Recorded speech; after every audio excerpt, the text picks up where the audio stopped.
Norway is embarking on the largest roadway infrastructure plan in its history. In fact, it may be the largest road revamp in the entire world. With a budget of $47 billion, this new coastal highway is going to connect areas of Norway that used to take 21 hours to travel between.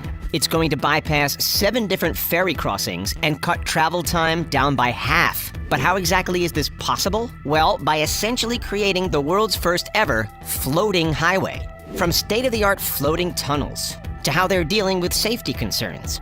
Here's a look inside Norway's ambitious new project.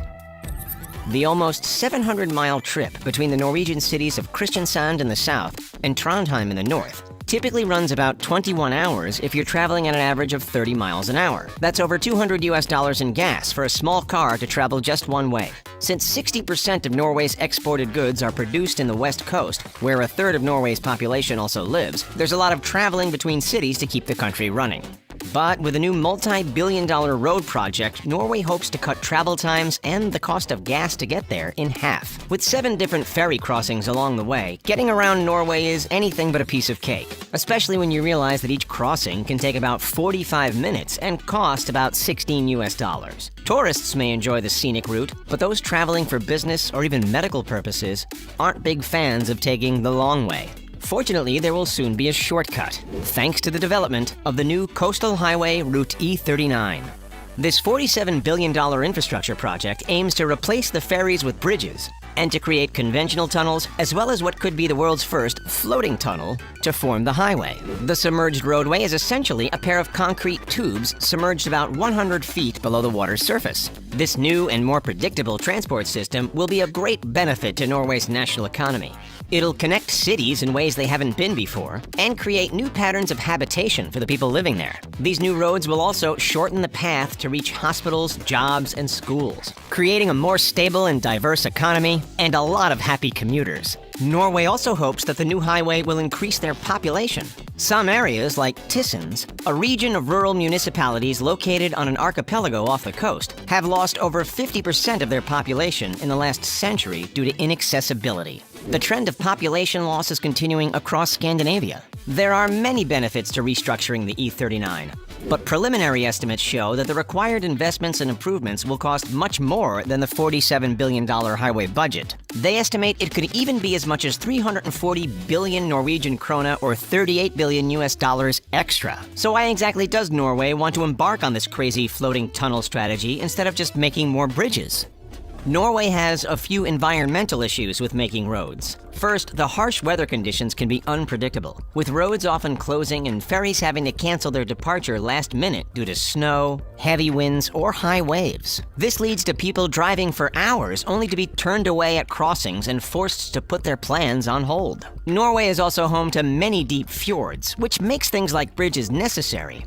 But they can have a huge impact on the environment and be unsafe in those harsh weather conditions. To decrease environmental impact and maintain Norway's natural beauty, the best and most efficient highway is the one that's almost completely hidden. With this in mind, the innovative new design Norway is going with is known as a submerged floating tube bridge, or SFTB. Ariana Minaretti, a chief engineer in the Norwegian Public Roads Administration, told CBC that some stretches they have studied will have average-sized tunnels of about 5 to 6 kilometers long, while others might be only 600 meters long. She also explained that the submerged floating tube bridge was actually first conceptualized by naval architect Sir Edward Reed all the way back in 1886. It was proposed again in Norway in 1923, but the technology still wasn't quite ready for such a big project. Now, finally, the idea dating back more than a century is close to becoming realized. With bridges that span long distances, you need arches and suspensions at certain points.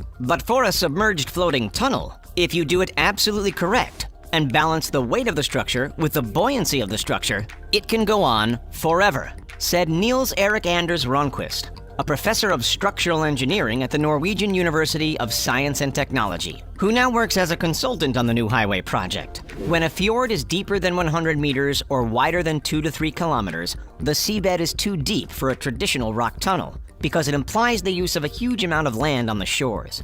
Suspension bridges seem like an obvious second choice, but the harsh winds can endanger travelers and force the closure of these bridges. But with a floating tunnel, all of these issues can be avoided. Though the floating tunnel is buoyant, the tube itself isn't actually floating. The tubes are stabilized by cables tethered to the seabed, or by pontoons floating on the surface at roughly 800-foot intervals. The pontoon idea is likely the safest, because boats will be able to easily see the location of the tunnel. And with the actual tunnel far enough beneath the water's surface, ships, boats, and even submarines will be able to easily avoid collision. The experts have decided that 20 to 50 meters, or between 60 to 150 feet below the surface, is sufficient depth to avoid collisions with water traffic while also avoiding a depth that could cause increased water pressure. One of the proposed new tunnels is in Bonnafjorden, and it's called the Rogaland Fixed Link, or simply Rogfast. Construction has already started on the submerged tube bridge that'll be 390 meters deep and have a 27-kilometer-long tunnel, making it the deepest and longest undersea road tunnel in the entire world. A spur connection to the island municipality of Kvitsøy will be included in the design, creating a place where people can exit the E39 to enter a small village. Like conventional tunnels, the floating tunnel will also have escape routes that motorists could take to return to the surface in case of an emergency. The Rogfast tunnel will have emergency exits every 250 meters, 820 feet, along with emergency lights and phones at various intervals. The work on this particular tunnel started in 2018 and was expected to be completed in 2026 for a cost of $2 billion.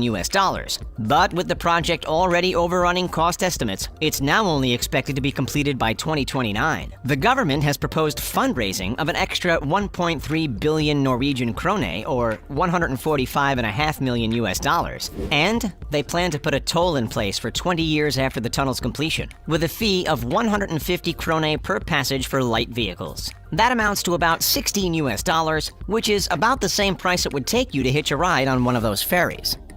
The design for these submerged tunnels is definitely innovative, but with innovation comes a lot of brand new problems. Fires and explosions are a major concern, as escaping an underwater tunnel isn't exactly the easiest thing to do.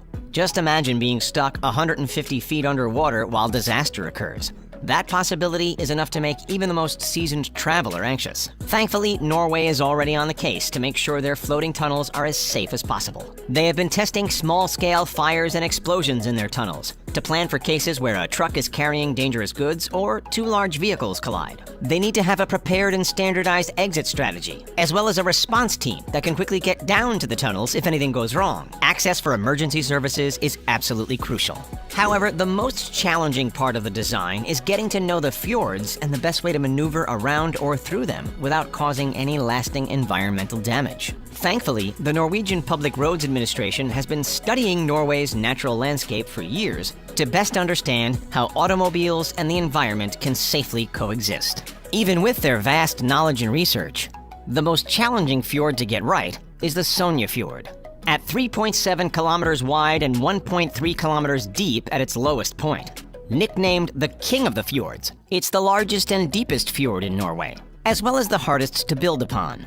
Experts are still evaluating whether some fjords, like this one, are even suitable for a submerged floating tube bridge. While they may be in the process of creating these tunnels, research is nowhere near complete. The Coastal Highway Route Project is collaborating with 3 of the largest universities in the Nordic region: the Norwegian University of Science and Technology, the University of Stavanger, and Chalmers University of Technology. They have about 50 PhD candidates working on solving different engineering challenges related to the E39 project, including how to maintain the tunnels once they're constructed and make sure they never break. The group is also working on solving general roadway infrastructure issues in Norway, including the development of intelligent transport systems, using solar energy to create ice-free road surfaces in winter, and how to digitally operate and maintain their road structures. It's a lot of work, but figuring out all of these issues looks like it's going to be completely worth it for Norway. A continuous E39 highway that's accessible 24/7 despite harsh weather conditions will please inhabitants and tourists alike. As it is, Norway makes more than 50 billion krona, or $5.6 billion in tourism each year. But a new and more efficient roadway is expected to improve that number.